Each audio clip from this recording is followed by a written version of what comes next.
find myself with an interesting state of mind. It's not a mood.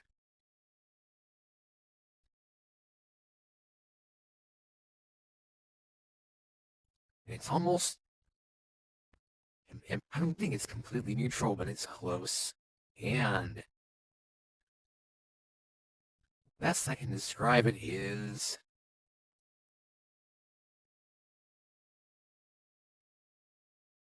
at least a glimpse of the Gestalten View. That is to say, all. It's not focused, but having it in place, which I'd experienced something like this a very long time ago. I didn't know what I had.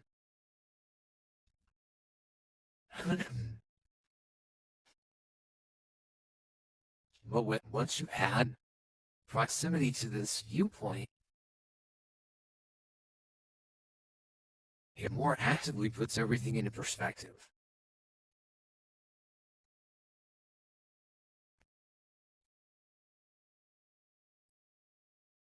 And the context of this is, I got done watching something that I found engaging and entertaining, but I'd run out of interest in what I was watching, so it wasn't like I was going to keep looking for more. And what this is like clips from like Spider-Man No Way Home. Something got suggested, and I was like, I didn't watch any clippy bits of that. I'll take a look at something on there, or some insights to be had, or something. It'll be fun. But I go scrolling through, and I just, after this is done, right now, at least as far as the pause, how YouTube's algorithm and functionality of the app work varies depending on which device you're using. Each device, each brand, make, model, type, has its own operating system, its own version, and the YouTube app has to be customized for that version, or at least applicably compatible. So it's different on the tablet than it is on the phone, even with premium, like advanced options and things and whatever. It's slightly different depending. On the tablet, you cannot access the community, but on phone you can. So on the tablet, which is my main viewing, source, whatever, that's the TV, as it were. It shows me a 3-column grid of decent size most of the time, thumbnails and everything. But interspersed every so often is a horizontal bar that can either be watch again or hear some music or whatever, but it'll be news and stuff. Sometimes it'll throw a bunch of shorts across. And just looking at everything, and I'm not engaging with any of the concepts or anything else, but like a news thing comes up. And it fascinates me that you've got all of these different organizations doing the so-called information, like they're giving news, like we're telling you what's true, as people sit and watch this shit on their TV. And this is like, it's a mindset that the first time I saw something like it, I really didn't understand what it was. It was robo-tripping, of all things. And that's the cough syrup, like dextromethorphan, not the codeine cough syrup, dextromethorphan, Robitussin. And I do not advise it. It's not good. I have long-lasting or maybe lifelong effects due to the dissociation from the trips. But something I noticed was the nature of all things. I tried to sit and watch TV or whatever, and I just had this, it was uncomfortable, and I realized that like everything I was watching, and I was like, whether I'm paying for it or not, all of these people, at least everyone's getting paid to be there. Nowadays it's different. That is no longer as true because now that the uh, pervasiveness of self-recording and broadcast, that is no longer true in that same sense that it used to be, where videotapes and whatever, it was like, it was rare to have somebody be on the screen that wasn't being paid to be on there. And similarly here, I'm just kind of had this little moment where it was like, I just saw it all.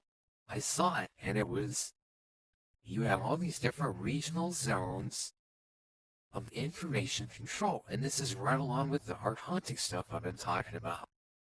Like, I saw it, and it's just like, all these different regions, all these different, states and countries and big cities and different languages, and different cultures and everything else, and they've all got some version of a person who goes on and broadcasts with advertising in between to tell you what's true, what's going on in the world in other places, even though now you have the ability to do a lot of that research yourself. But the problem is people are confused or underinformed. They don't know. It's paralyzing. There's so much information. They don't know what they can do, how to do it. And so they turn to the media to tell them stuff. And I'm just looking at it, and it's like, you can see everything that they're doing. I'm getting fed up with watching people get upset about this one core thing, and all of a sudden they're going to switch over to people getting bugged out at Walmart about this. But it's the same people. But it's not the same people, but it's the same community doing it. And then the news, and they're talking about this deal with Iran, and whether it's a good deal or a bad deal, and blah blah blah, localized first way in. And but see, I'm sitting here in Iowa and getting suggestions for fucking Connecticut. That's the global view. I actually enjoy having that view because I can know whether it's the same everywhere else. And it's not the same everywhere. The most liberal cities have the most liberal news. And places that are kind of away from that tend to be a little bit more balanced. Not always, but it's very interesting. The cities that aren't like the big five, that want to be as big and cool and known, and they're, it's like the want to be try hard thing that they're, it's like we're gonna do everything we can to make sure that our mainstream media is as close to the big five cities as, because you hear about KTLA nationwide, or you've got national stuff that comes out of LA or New York, Chicago's a big one. But it's like, see how these other places that are not, and it's their local news is trying to do the same thing. So like Des Moines got a network, and Quad City's got like 4 or 5 networks. All these different, like not as big cities have their own version of this, and they're all competing with each other. That's part of the problem. In some cases, it's not that they're being puppeteered by a dark, higher power force that governs the planet. It's their own avarice and pride and everything else is causing them to compete with other, like, media markets to try and be the same. And so then it's like you have it becomes an anchor band, like a parody of itself. And so anyways, I just had a moment there scrolling through that it hit. That hit. And I was like, oh yeah. So I felt I had to say something. It's been 8.5, almost 9 minutes here. I'm not going to go too terribly long on this one. But I just had that experience. I'm sure some of you do too, but that you've really started to see the truth and you start to see things like that. There's nothing you can do about it. It's just what the system is. That's like you're pissed off because of the color of the sky or something. It's dumb that they do it that way. It's also perfectly natural in a human way that they do it that way. But it also kind of shows that on some level, a lot of people are just animals. And we hurt ourselves. That's the whole thing. We are the shepherds of our own herd. We keep ourselves. Or whatever. That's the whole thing I've been talking about. That's the whole concept of the kinoma versus the pleroma and all this other stuff. But this demiurgic, archontic system is exemplified in that. If you scroll through on YouTube, don't click on anything. Just keep scrolling for a while.